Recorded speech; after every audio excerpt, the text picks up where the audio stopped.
Turning 65 is a huge milestone in Medicare, but many people handle it in the worst way. And that's that they handle it by doing absolutely nothing. Now, sometimes they do nothing because maybe they have coverage through work and so they're trying to save some money. And then other times they do nothing because they're just simply overwhelmed with all the rules and all the ins and outs of Medicare. Many people just push it off and say, I'll deal with it later. But you see, here's the thing. While there are some situations where doing nothing is actually the right move, there are other situations where delaying Medicare and doing nothing at 65 can actually end up costing you quite a bit. And the difference between a smart move and an expensive mistake can be kind of easy to miss. So in this video, I'm gonna walk you through what happens if you turn 65 and do nothing in regards to Medicare. I'll show you how delaying Medicare once you turn 65 can actually end up costing you thousands of dollars in penalties in the future. And I'll explain when it may be safe to delay enrollment and when you should enroll as soon as you're eligible. First, let me explain what doing nothing actually means. Doing nothing at 65 in regards to Medicare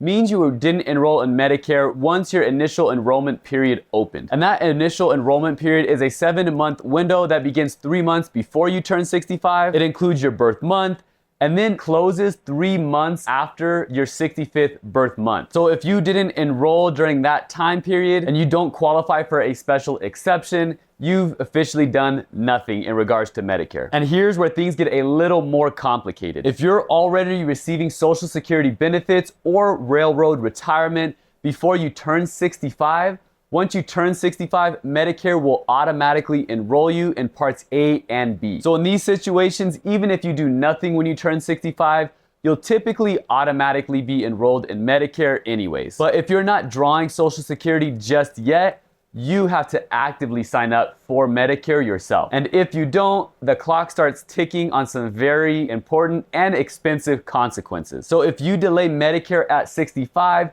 without the right kind of coverage to protect you, two main things can go wrong. The first is that you may face a late enrollment penalty for Medicare Part B. And this penalty adds 10% to your monthly Part B premium for every 12-month period that you delayed Medicare. So if you wait 2 years or 24 months, that could be a 20% increase on your monthly Part B premium. And so based on the 2026 standard Part B premium, which is $202.90, a 20% penalty could add around $40 to your monthly premium. And if you extend that out over a 10-year period, you could end up paying around $5,000 more than you need to in extra penalties. And the worst part is, this penalty isn't going away. It keeps getting added to your monthly premium as long as you have Part B. Now, the second problem a lot of people face who delay Medicare is regarding their Part D. With Part D, if you go 63 days in a row or more without Medicare drug coverage or another form of credible drug coverage, you could face a Part D late enrollment penalty when you finally do go and sign up. And this penalty adds 1% of the national base premium for every full month you went without coverage. And in 2026,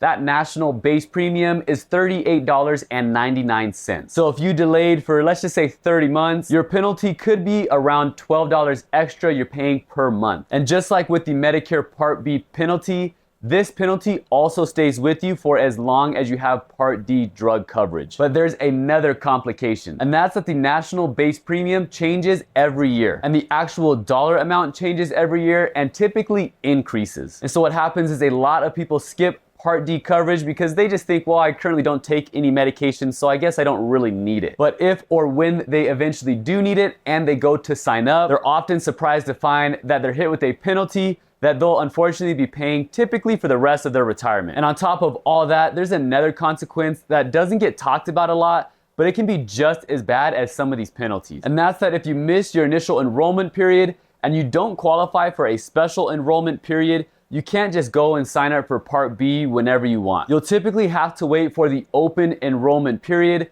which runs from January 1st through March 31st. And even then, your coverage typically won't start right away. It usually starts the first day of the month after you sign up. So for example, if someone realizes in September that they may have made a mistake, they typically will have to wait until January to go ahead and enroll. And then for a situation like that, the coverage wouldn't kick in until February. So then they may be left without Part B coverage from September until February, which as you can see is about a 5-month gap. And so during that time period, if they have some kind of medical emergency or just some kind of healthcare need, that may not be covered by their plan. And they may be on the hook for the entire cost of that medical need. So when we talk about doing nothing at 65, it's not just the penalties that you have to worry about. You should also consider the gaps that you may be left with in your coverage. Now, so far, I've probably made doing nothing sound like this huge disaster. But there is some good news, and that's not always the case. Because for some people, delaying Medicare at 65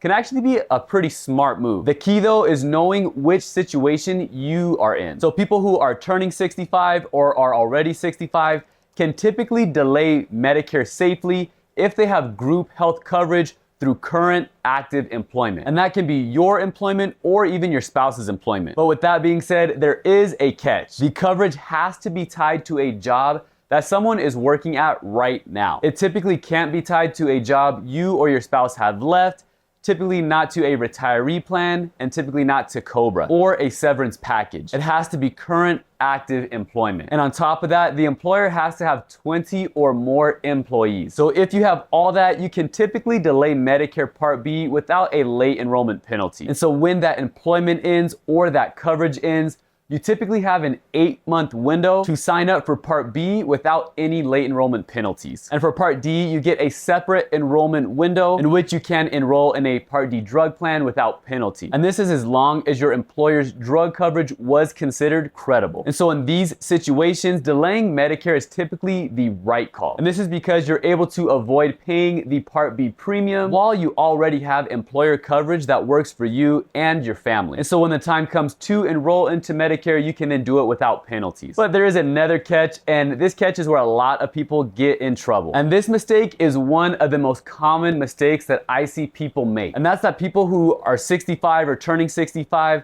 assume that COBRA counts as employer coverage. And the truth is, it typically does not. You see, COBRA allows you to keep your former employee's health coverage after you have left the job for a certain amount of time, usually up to 18 months. And so a lot of people look at their COBRA coverage and assume that they're good to go and that they don't need to enroll into Medicare. But Medicare doesn't see it that way. And that's because since the employment has ended, COBRA isn't based on current active employment. It's continuation coverage and not active coverage. And so it doesn't typically qualify you for a special enrollment period. And the same is often true for a retiree plan, VA coverage, and even individual marketplace plans. None of these count as current employer coverage for Part B purposes. And all of this really starts to make sense when you see what it looks like in practice. So let's take, for example, two people who turn 65 in May. The first person, we'll go ahead and call her Sarah, retires right around her 65th birthday. And she decides to stay on her former employer's COBRA plan. She has 18 months of coverage, and so she just assumes, oh, I'll deal with Medicare later. So she goes and she delays enrolling in Medicare Part B and Part D. Now fast forward 18 months, her COBRA coverage runs out, and when she goes to enroll in Medicare, she finds out that COBRA didn't qualify her for a special enrollment period. And that in fact, her initial enrollment period ended over a year ago. And so now she has to wait until January for the open enrollment period, and her coverage won't start until February. So that's 3 months with no health insurance at all. And on top of that, she has a 10% Part B late enrollment penalty that will be added to her monthly premium as long as she has Medicare. And to make matters even worse, she also has a Part D penalty for every month that she went without credible drug coverage. Now let's look at another person, and we'll call them David, for example. David also turns 65 in May, but he decides to keep working at his company full time. His employer has over 20 employees, and David keeps his active employer health plan. And so David delays Part B because he has qualifying coverage based on current active employment. And now 18 months later, when he finally does choose to retire, his 8-month special enrollment period now kicks in. And during that period, he enrolls in Medicare Part B as well as Part D. And he's able to do that with no penalties, no coverage gaps, and a clean transition from working to retirement. So from these two examples, you can see that Sarah and David were in very similar situations. They both delayed,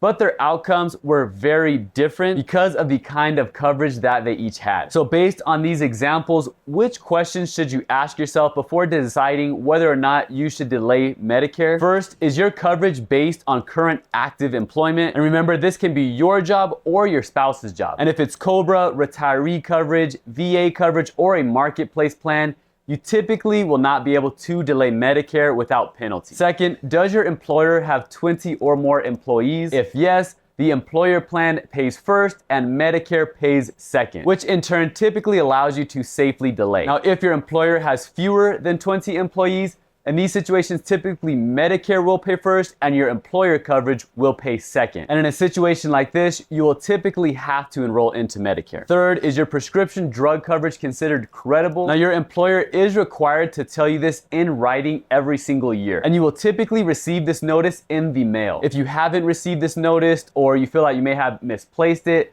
contact your HR department and ask for a copy of the notice. And this will be important if you ever need to prove that you did have credible Part D drug coverage while you were working. Fourth, are you contributing to a health savings account or HSA? You see, once you enroll into Medicare, you can no longer contribute to a health savings account. And because premium-free Part A is applied retroactively up to 6 months, you typically need to stop HSA contributions at least 6 months before you enroll to avoid IRS tax penalties. And fifth, will signing up for Medicare affect the coverage of your spouse or other dependents? You see, some employer plans handle this differently, and you need to know before you make any changes. So make sure to ask these questions before you decide to do nothing, and make sure it's the best decision for your situation. You see, a few minutes of planning could save you from making a really big and really consequential decision. And if you still have questions, speak to a trusted Medicare specialist who can help answer some of the questions you still have. Now, if you're still not sure which is better, Medicare or your employer's insurance, watch this video here